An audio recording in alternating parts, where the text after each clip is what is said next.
Now, watercolor tends to be, for a lot of people, a very intimidating medium because it involves water.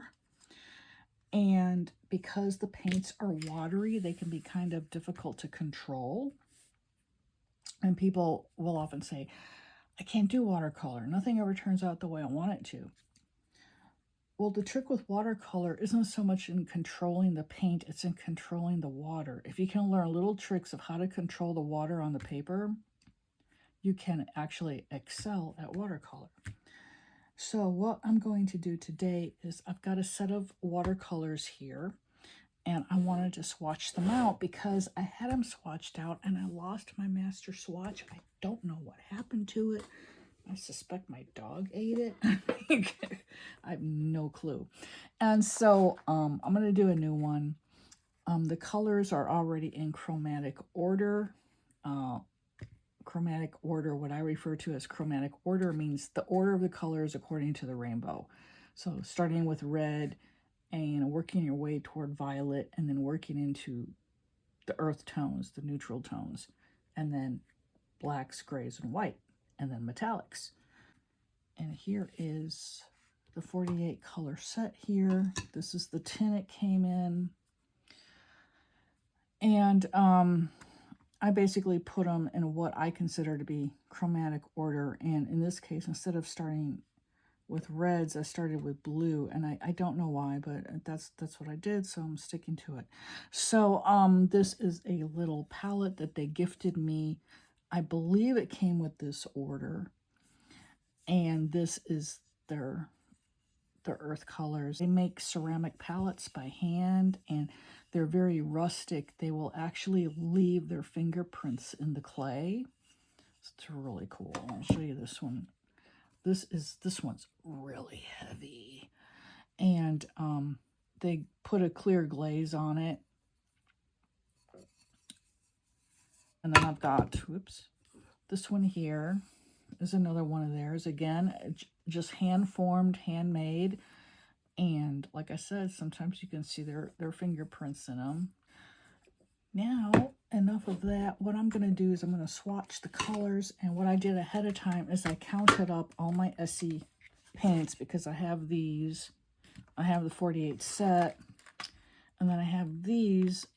Most of these came as little freebies with orders. This one is an actual custom-made color. This was made for the Peeps, which are a group of watercolor enthusiasts. And then these, again, are just, they're dots. So it's much like this, just ever so slightly less paint. Still super generous. I mean, I've used these a bunch of times, and it still looks like they haven't worn down at all. And then this is a almost full half pan that they sent me for free with an order once. And this is really cool. This is sepia, or sepia, depending on how you want to pronounce it. And there's the wrapper that came around it. So I have to swatch these as well. And so what I did is counted them up. There are 62. And so I went ahead with this watercolor paper and I measured it out and did a bit of math and figured out I needed to get 62 squares on here. Actually, it's going to go like this. I have, do the math. What is it? 1, 2, 3, 4, 5, 6, 7 going across. 1, 2, 3, 4, 5, 6, 7, and 9 going down. And I'll go back with a fine point pen and write the names of the colors underneath each of the squares. So that's all I do, is I put a little bit of water in the square, and then I'll add a little bit of the color to see how it reacts with the water. And I'll make sure part of that square is the pigment neat, meaning it's not mixed with water. It's straight from the half pan, so it's going to be the color at full strength. And I'll do that for every color. Swatching is really, it's very soothing, and it's very calming, and it's actually meditative in a way. If you do it and you're not listening to any music or watching anything. It's very meditative, and I really enjoy doing it. And plus, you really get to learn how a particular palette works, how these colors go together. And again, it's like I said, anybody can do it, and I'll show you how I do it. Very simple. And then what I'll do is I'll find some music to play in the background, and you can watch as I swatch. Now what I do is first I get my pipette and I put a little bit of water in each color I'm going to swatch, and just like 2 drops. And I let it sit there a couple of minutes. And this way the pigment has time to react with that color. I'm going to move these palettes out of the way here. I don't want to ding them. I'll put this on top here. There we go. And you let it sit there for like about 2 to 3 minutes. Now, if you're working with metallic paints, with shimmer paints, you should let the water pool on top of the color for about 5 minutes. So it gets really saturated, because the mica in shimmer paints is really thick and heavy, and it kind of in a way prevents the water from mixing with the pigment. So it just takes longer for the water and the pigment to react together for a metallic paint. But all the other paints, 2 to 3 minutes, and they're going to be good to go. And then what I do is I will then start on the left, and I'll wet the square. Now I'm going to wet everything but a tiny bit of the square down here. So maybe, there you go. You can see the wet there. I'm going to add more water. But I'm leaving this free of water, because this is the part of the square that's going to tell me what the pigment looks like at full strength. Okay? And then what I do here is I go to this pretty blue and mix the water a little bit.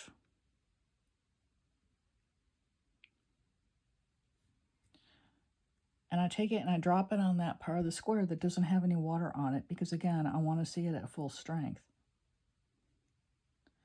And then the rest of this, I just let it run into the water and kind of move it around a little bit.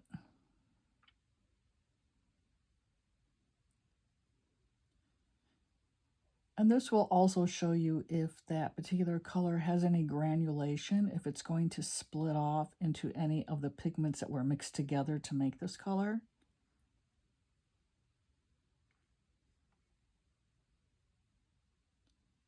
There we go. That is the first color swatched.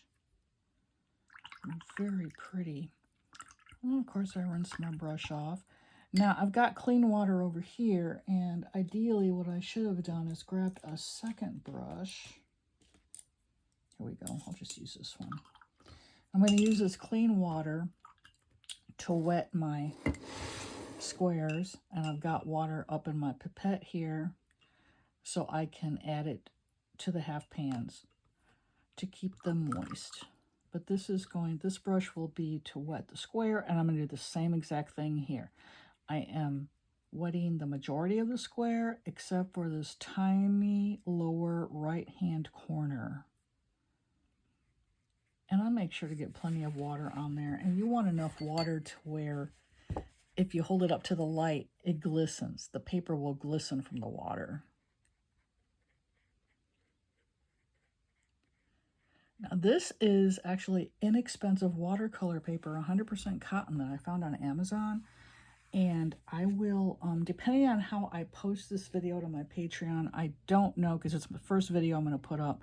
I don't know if I'll be posting it direct to Patreon or if I will be uploading it to YouTube and then posting the link to the YouTube video on Patreon. And that's probably how it's going to work, because I follow a number of artists on Patreon myself and support them. And I think that's how they all post their videos. Are all like YouTube links. and they're posted to private YouTube uploads. They're private, so you have to have the direct link to view the video, and then they share the direct link in their Patreon to their paying patrons. And that's what I'll probably do too. Look at that. Isn't that a gorgeous blue? Oh my gosh, I love this color. And then there's the color at full strength in that lower right-hand corner, and I will do that consistently for every swatch on the page. So that's full strength, and then this is mixing with water. And again, rinse out my brush. And then I take my clean brush and wet the next square down. And I'll just go through this whole page and do this. Now, if you're a beginner with watercolor, I will be sharing art tips on my Patreon. My Patreon is going to be geared toward beginners, so it's not going to have anything on it that's really advanced. I want to be able to introduce people to the joys of watercolor, because it is really a very versatile medium. It helps, at least with me, it helps with my self-expression, and I just really enjoy it. And it's really funny because I've been artistic my whole life, and when I was little, I wanted to be an artist, and everyone talked me out of it. And so what happened? I went to college and got a degree in anthropology and archaeology. I have a PhD from UT Austin, and my specialty is Mayan hieroglyphics. Yeah, that's something you can use every day, you know? And I only ever made about $10,000 from my degree while I was still in grad school. Yeah, that's how that turned out. Whereas I started doing art on the side in 2020. I graduated graduate school in 1994, or was it 95? I can't remember. I got married in 94. So I graduated in 95. Yeah, that's what happened. And then in 2000, after I had my daughter in 1998, actually, I returned to art and began doing it. And in 2000, I started selling it. I've been selling it ever since, and I've made a heck of a lot of more money off my art than I have off of my college degree. So the joke's on my parents and everyone else who told me I would never make money as an artist. I don't make enough to live on, mind you, which is, you know, such is life, right? You know, thank goodness I have another income in the family, my husband, and he is a former banker. And 7 years ago now, yeah, 7 years ago, he left the banking world, and he decided he wanted to help people. He wanted to help seniors to stay in their homes as long as possible without going into the care system, you know, the care home, the nursing home. And that was because of what happened to my parents, which I really don't want to talk about. But so he bought a franchise from a company called Always Best Care, and they are nationwide, and they provide care for seniors in their home. And the caregivers will actually come out to the homes and take care of the people in the privacy of their own home. Also, if you happen to be in a facility and you need more care than what the facility is providing you, his caregivers will go and work inside of a facility as well. So he's been doing that for 7 years, and he finds it very fulfilling. And he helps a lot of people because, you know, when your parents are elderly and their health starts to break down like that, a lot of times we're not really, you know, you're not emotionally prepared for it to start with. And sometimes, God forbid, it can be a sudden onset, like, you know, someone could have a stroke or a heart attack or whatever. And then suddenly they're bedridden and you don't know what to do. And you work, you're taking care of your own kids, which is what happened when my parents got sick. My daughter was 7 at the time when my mom got sick. And so, I was busy taking care of her and, and taking her to all her school-related stuff and whatever. And I unfortunately did not have a lot of time to take care of my mom, who, because of other health issues she had had her whole life, when she became elderly and got sick, she ended up being immediately bedridden as well. And I didn't know how to lift her. I didn't know how to move her. You have to be trained for that. And people don't realize this. You can't just lift someone and move them, You could seriously hurt them. I just realized I'm using dirty water here because I'm talking. I'm not concentrating. 1, 2, 3, 4, 5. Uh-oh. I think I swatched that one. Oh, well, we'll see. I've got an extra square at the bottom here if I did end up swatching it. Oh, shoot. Yeah, I did. So I missed one. And you're probably thinking, Anne, you're going to be teaching us, right? I'm trying to get my cloth here. Let's see if I can't lift this. Yeah, it's going to come up. With better paper, you can lift paint off the paper. And this is a good way to fix mistakes. You just add some water to it and you blot it lightly with a cloth. You don't press too hard because you don't want to push that pigment down into the fibers of the paper. You're trying to, you're trying to lift it off the paper.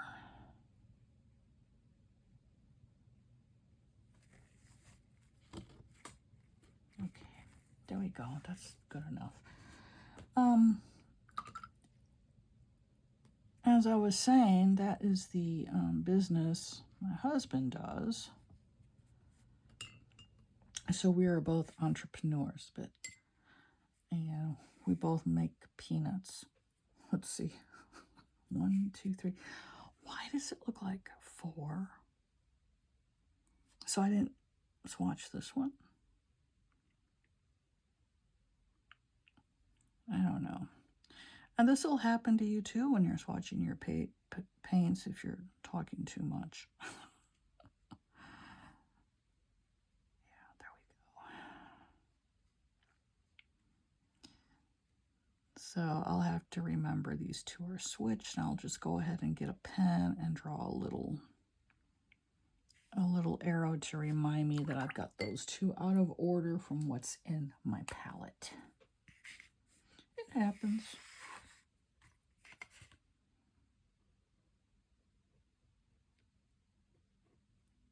There we go.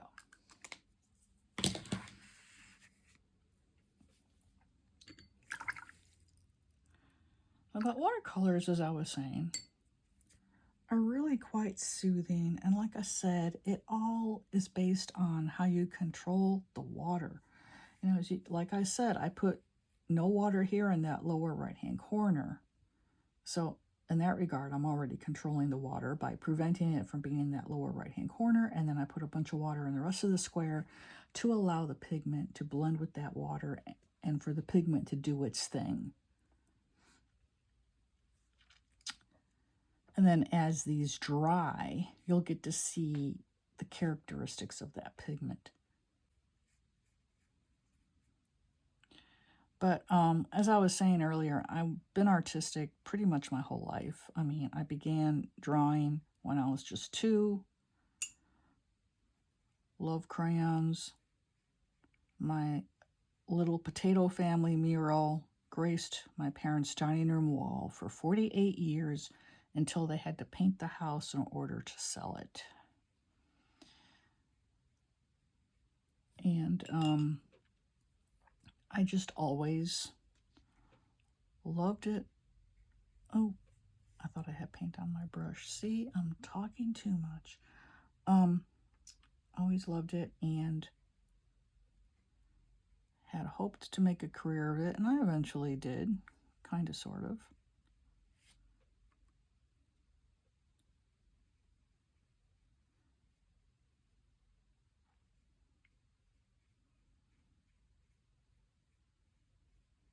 I probably could have put a little more water on the square, but...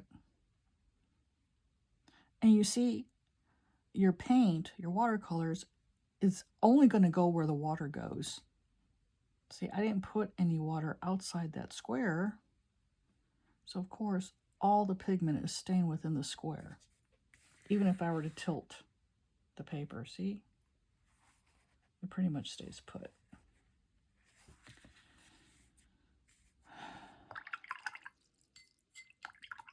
Now, I'm going to go ahead and speed through the rest of this because it's going to be pretty boring otherwise.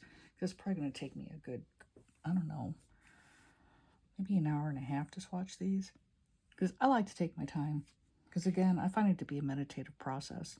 And plus, I've got to figure out where these colors are going to fit in with this. I didn't figure that out ahead of time. So I've got to swatch them separately, just see what they look like, and then figure out where they're going to be in here. So I'll go ahead and speed through the rest of this. And then I'll come back at the end. Okay, what happened is I had to stop after this color because my husband came home from work, interrupted me, and I had to deal with some stuff. I came back to swatching, hit the record button, and somehow, someway, my phone was not recording. So I swatched this entire sheet, talking to y'all about this, that, and the other, assuming it was recording, and it wasn't. Yay. So I'm here now just to go over the sheet and to show you what happens and how you benefit when you swatch all the colors in your set of watercolor paints. First of all, you get to see exactly what you have and how each color reacts to the water, because every color is made up of different pigments, and so different pigments will react to water differently. And this way you'll know this color spreads out really fast. This color here didn't spread at all. This color spread quickly. So did this one. You know, and so you get to know them. That way when you're working on your actual painting, you'll be like, okay, for this color that spread very slowly through the water, if I want a more subdued look with it, I'm going to have to use very, very little paint with a lot of water. You know, I know that now. Same for this one. You know, so you get to know the characteristics of your paints. And you also see, you know, your range of colors. So this is what I did for that set of 48 plus the small ceramic palette I have and some of the freebies. And it's all pretty much in chromatic order. Again, for some reason, I did start with the blues, went into the purples and the pinks, and then the red, then the browns, the yellows, the greens, and on to the blacks and the grays and the whites and the metallics. So this is how I would recommend that you swatch your paints. And it doesn't even have to be this fancy. You can just take a swatch. Here, let me find another one I have here. Okay. All you need is a good piece of paper, the type of paper that you would typically be painting on. Be sure to use the same type of paper you use for your paintings, because different watercolor paints will react differently on different brands and types of paper. So I'm using this paper a lot. I'm going to link to it below. It is on Amazon. It is extremely nice paper, and it's really cheap. I couldn't believe how cheap this paper was. And so I took that same sheets, the same paper that this swatch is on, and I just went in with my brush and just, you know, ran a bit of the water along the paper, and that gives me a good idea as to what each color looks like. There we go. Sorry about that. It is now in focus. And, you know, it also tells me how that color will react on this type of paper. Now, if I were to do it on something completely different with like a lot of wood pulp in the paper, this is cotton paper. If I were to do it on watercolor paper that has a lot of wood pulp, like the Canson brand, Strathmore brand, the paint is going to look a little bit different on that paper. So again, be sure to use the same type of paper for your swatches that you're using for your paintings. And this probably will mean that you will sacrifice a sheet of good watercolor paper, but trust me, in the long term, it's really worth it. And that one sheet of watercolor paper you think you wasted on your swatches, it's going to end up being your most valuable piece of watercolor paper, because it's going to show you how all the colors reacted and how all the colors look. So this is how I recommend that you swatch paints. If you have any questions about this, just note them below, or comment on the post on Patreon, or message me there. Any place. I mean, I check all my social media. So that's it. This is 𝗫𝗫𝗃𝗃, the Positive Vibes artist. I thank you very much for watching this channel. And another gentle reminder, my content is going to be going to paid on Saturday, September the 14th. Everything I've posted here that's free right now is going to remain free. But starting in September, the new posts to Patreon, the majority of those are going to be for paid patrons. So if you've been watching for free, I really do hope you will consider joining. I have a $5 tier, $8.88, and then $11.11. So there should be something there for everyone. And I thank you so much, and I'm wishing you all a blessed day ahead.